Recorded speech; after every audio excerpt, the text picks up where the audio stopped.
मैं doctor Rajesh Pathak, senior paediatric consultant, Narayana multi speciality hospital Jaipur में कार्यरत हूँ। चलिए हम बात करते हैं बच्चों में कोरोना किस तरह से फैलता है, किस तरह से हम उसको देख सकते हैं और कब हमें डॉक्टरी सलाह की ज़रूरत पड़ेगी। अभी जनरली ये देखा गया है कि जो कोरोना है फैमिली में फैल रहा है और उसके साथ साथ बच्चों को चपेट में ले रहा है।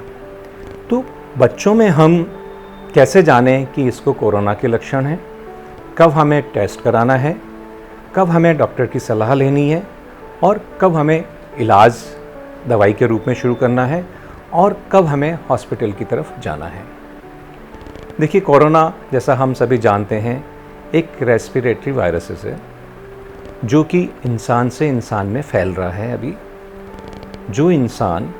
जो मरीज़ कोरोना से पीड़ित है उसके छींकने से, खांसने से या उसके अपने सिक्रीशन कहीं सरफेस पे लगने से ये दूसरे स्वस्थ वयस्कों में या बच्चों में फैल सकता है। अगर फैमिली में अपने कोई वयस्क कोरोना से संक्रमित हैं तो उसके कांटेक्ट में आने वाले बच्चों में या दूसरे जनों में ये कोरोना फैलने की संभावना रहती है। कोरोना के लक्षण बच्चों में भी वही आ रहे हैं जो कि वयस्कों में देखने गए हैं। जो मेन सिम्टम्स जो बच्चों में हैं वो है फीवर और खांसी। अगर आपके घर में कोई बड़ा कोरोना से संक्रमित है और बच्चे की संभावना है कि वो उसके संपर्क में आया है और उसको ये लक्षण हैं, तो डेफिनेटली हम कोरोना का सस्पेक्ट उस बच्चे में कर सकते हैं। इसके अलावा और दूसरे सिम्टम्स जो मिमिक करते हैं दूसरे कॉमन फ्लू से, वो भी बच्चों में हो सकते हैं, जैसे नाक बहना, गला खराब होना, गले में दर्द होना, भूख कम होना, सर में दर्द होना, थकावट होना या कमजोरी महसूस होना। ये कोई भी लक्षण जो कि रेस्पिरेटरी से रिलेटेड हैं, ये कोरोना की संभावना को व्यक्त करते हैं। इसके अलावा पेट दर्द है, उल्टियाँ हैं या दस्त हो रहे हैं, ऐसे सिम्टम्स में भी कोरोना के पॉजिटिव आने की संभावना रहती है। तो अगर आपके बच्चों में ये सिम्टम्स दिखाई दे रहे हैं और घर में कोई संक्रमित मौजूद है या आप ऐसे इलाके में रह रहे हैं जहां आसपास संक्रमित लोगों की संख्या ज़्यादा है, तो हम संभावना व्यक्त कर सकते हैं कि हमारे बच्चे में कोरोना हो सकता है। अब दूसरी बात ये आती है कि हमें कंफर्म कब कराना है। देखिए, जहाँ तक संभव है जो भी सस्पेक्टेड केस हैं या जो प्रोबेबल केस हैं उसमें हमें जांच करानी है। जांच इसलिए करानी है क्योंकि जिसको कोरोना है तो वो फैला सकता है। बच्चे मोस्टली अभी एसिम्टोमेटिक हैं या माइल्ड सिम्टोमेटिक हैं, लेकिन वो सुपर स्प्रेडर होते हैं। तो हमें हर सस्पेक्टेड या जिस बच्चे में लक्षण दिखाई दे रहे हैं उसमें हमें कोरोना की जांच करानी है जहां तक संभव हो, जिससे कि हम उसको आइसोलेट कर सकें और कोरोना के फैलाव को रोक सकें। अगर किसी वजह से ये संभव नहीं हो पा रहा है, हम दूर इलाके में बैठे हैं या हमारे पास कोरोना की जांच की उपलब्धता नहीं है, तो हम उस बच्चे को उस लक्षण के आधार पे हम आइसोलेट करें और उसको अलग रखें, जिससे कि उससे बीमारी फैलने की संभावना कम हो जाए।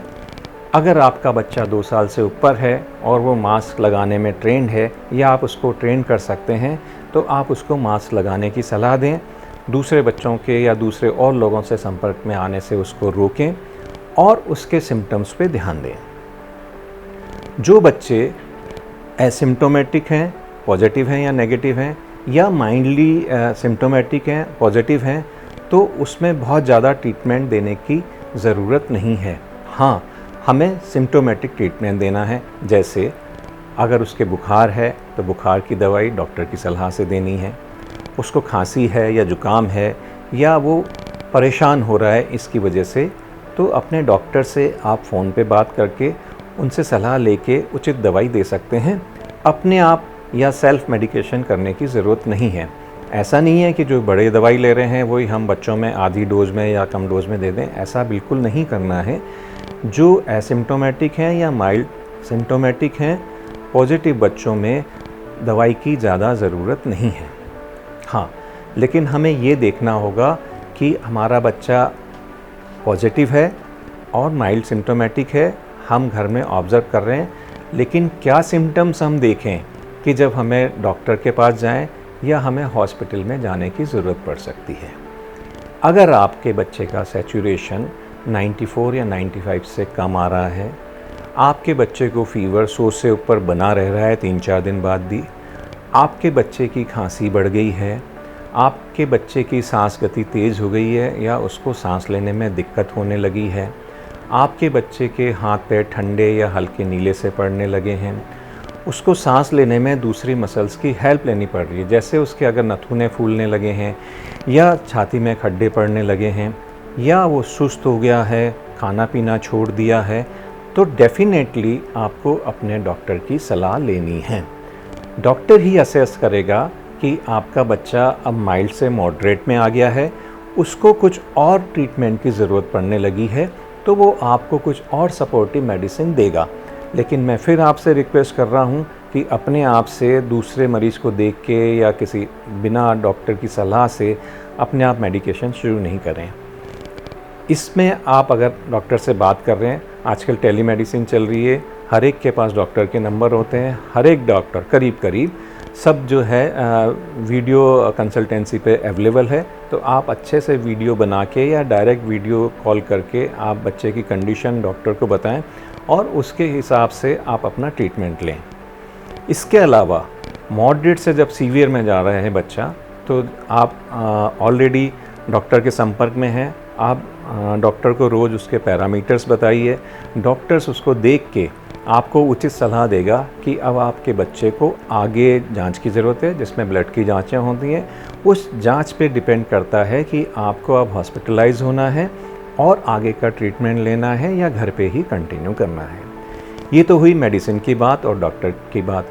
इसके अलावा आपको कोरोना से बचाव के लिए या इलाज के लिए जो घर में आप कर सकते हैं, वो आपको करना है और उस पर ध्यान देना है। जो भी बच्चा आपके पॉजिटिव है या घर में दूसरे लोग पॉजिटिव हैं, तो उनके पैरामीटर्स पे आप ध्यान दीजिए, उसको डेट वाइज और टाइम वाइज आप नोट करते रहिए, जैसे टेम्परेचर लेना, ऑक्सीजन सेचुरेशन लेना ऑक्सीमीटर से और पल्स रेट। ये आप टाइमली और डेट वाइज आप इसको नोट करते रहिए। अगर ये एक उचित पैरामीटर से ज़्यादा इनकी वैल्यू जा रही है, तो आपको डेफिनेटली डॉक्टर से संपर्क करना है। अगर नॉर्मल चल रही है तो आप कंटिन्यू कर सकते हैं। जो टोटल कोरोना का काल है वो करीब 2 वीक तक रहता है। अगर 2 वीक तक आपका बच्चा ठीक है और घर में मैनेज हो रहा है, तो उसके बाद उसके कॉम्प्लिकेशंस की संभावना एक बार को कम हो जाती है और बच्चा 8 से 10 दिन बाद इन्फेक्टिविटी उसकी कम हो जाती है, मतलब इन्फेक्शन फैलाने की उसकी संभावना भी कम हो जाती है। दवाइयों के साथ साथ आपको घर में जो बच्चों के लिए करना है वो ये देखना है कि उनका हाइड्रेशन अच्छा रखें, मतलब कि उनको पीने की मात्रा उचित मात्रा में देते रहें। आप कुछ भी पीने वाली चीज़ें दे सकते हैं, सादा पानी है, नारियल का पानी है, नींबू की शिकंजी है, दही, छाछ जो रूम टेम्परेचर है, कोई भी जूस, सूप, शेक या जो भी आपके घर में पीने वाली चीज़ें आप उसको दे सकते हैं, कोल्ड ड्रिंक छोड़ के।